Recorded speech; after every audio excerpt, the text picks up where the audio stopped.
السلام علیکم ورحمۃ اللہ وبرکاتہ۔ آج ہم پڑھیں گے سورہ قاریہ کا ترجمہ تفسیر کے ساتھ۔ سورۃ القاریہ مکیہ، سورہ قاریہ مکہ میں نازل ہوئی۔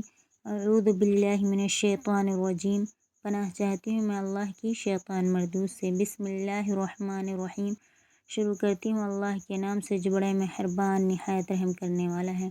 القاریہ ما القاریہ، القاریہ وہ کھڑکھڑا ڈالنے والی، ما القاریہ کیا آپ جانتے ہیں وہ کھڑکھڑا ڈالنے والی کیا ہے؟ وما ادراک ما القاریہ، اور تو کیا سمجھا کیا ہے وہ کھڑکھڑا ڈالنے والی؟ یوم یکون الناس کالفراش المبثوث، جس دن ہوئیں گے لوگ جیسے پتنگے بکھرے ہوئے۔ وتکون الجبال کالعہن المنفوش، اور ہوئیں گے پہاڑ جیسے رنگی ہوئی اون دھنی ہوئی۔ فاما من ثقلت موازینہ، سو جس کی بھاری ہوئی تولیں۔ فاما من ثقلت موازینہ، سو جس کی بھاری ہوئی تولیں۔ فہو فی عیشۃ راضیہ، تو وہ رہے گا من مانتے گزران میں، تو وہ رہے گا مطلب آرام میں۔ واما من خفت موازینہ، اور واما من خفت، اور جس کی ہلکی ہوئی تولیں۔ فأمہ ہاویہ، تو اس کا ٹھکانہ ہوگا گڑھا۔ وما ادراک ما ہیہ، تو آپ نے کیا سمجھا اس سے؟ ہاویہ سے آپ نے کیا سمجھا؟ نار حامیہ، آگ ہے دہکتی ہوئی۔ القاریہ، خلاصۂ تفسیر، اب پڑھیں گے خلاصۂ تفسیر۔ القاریہ وہ کھڑکھڑا ڈالنے والی، یعنی وہ کھڑکھڑانے والی کیا چیز ہے؟ ما القاریہ، تو آپ نے کیا سمجھا وہ کیا چیز ہے؟ وما ادراک ما القاریہ، تو آپ خود ہی فرما رہے ہیں وہ کھڑکھڑانے والی چیز، کیا آپ کو معلوم ہے کہ وہ کیا چیز ہے؟ وہ کھڑکھڑانے والی چیز سے مراد قیامت ہے، جو دلوں کو گھبراہٹ سے اور کانوں کو سخت آوازوں سے کھڑکھڑائے گی، اور یہ اس روز ہوگا جس یوم یکون الناس کالفراش المبثوث، جس روز آدمی پریشان پروانوں کی طرح ہو جائیں گے، یعنی پروانوں سے تشبیہ چند چیزوں کی وجہ سے دی گئی ہے۔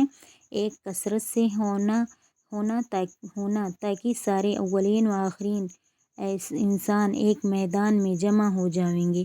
دوسرے، کمزور ہوں تاکہ سب انسان اس وقت کمزوری میں پروانے جیسے ضعیف و عاجز ہوں گے۔ یہ دونوں وصف تو تمام اہل محشرانوں میں عام ہوں گے۔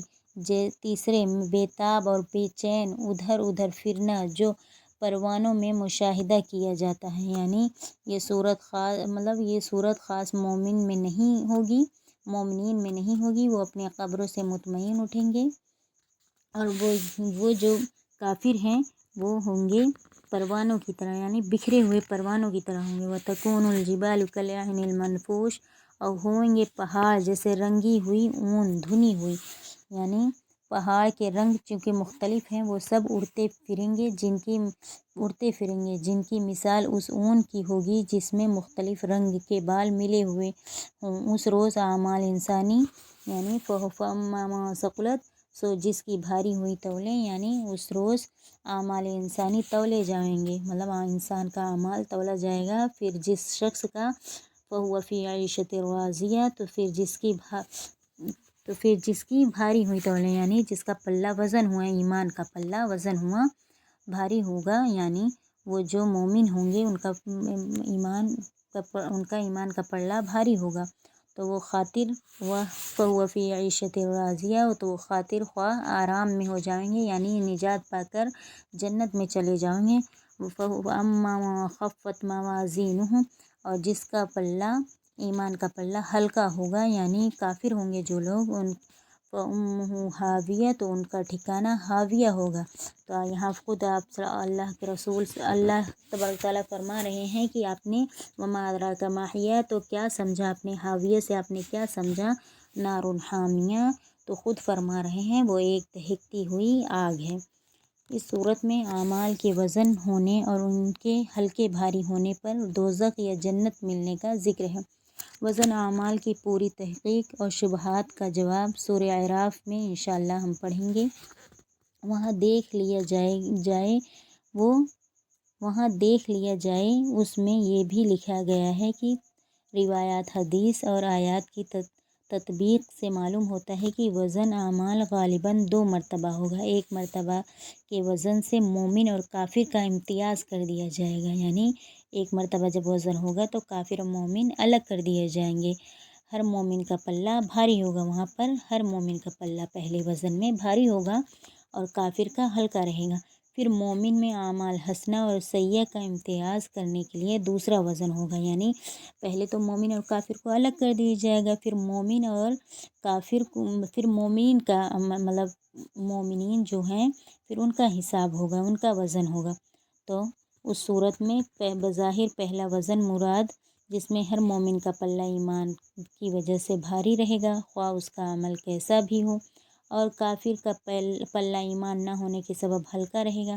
پہلے وزن میں مومن کا تو ہر حالت میں وزن بھاری ہوگا، اور دوسرے میں یہاں دوسروں کا ذکر کیا جا رہا ہے کہ جس کا مطلب یہ صورت میں ثقلت موازینہ، یہاں پر دوسری مرتبہ کا وزن ذکر کیا جا رہا ہے، جس کا مطلب وزن بھاری ہوگا تو وہ جس کا ایمان کا پلہ بھاری ہوگا تو وہ جنت میں رہیں گے، اور جس کا ہلکا ہوگا وہ جہنم میں جائیں گے۔ اور ان سب آیات میں یہ بات یاد رکھنے کے قابل ہے کہ قیامت میں انسانوں کے اعمال تولے جائیں گے، گنے نہیں جائیں گے، اور عمل کا وزن بقدر اخلاص اور مطابق سنت کے بڑھتا ہے۔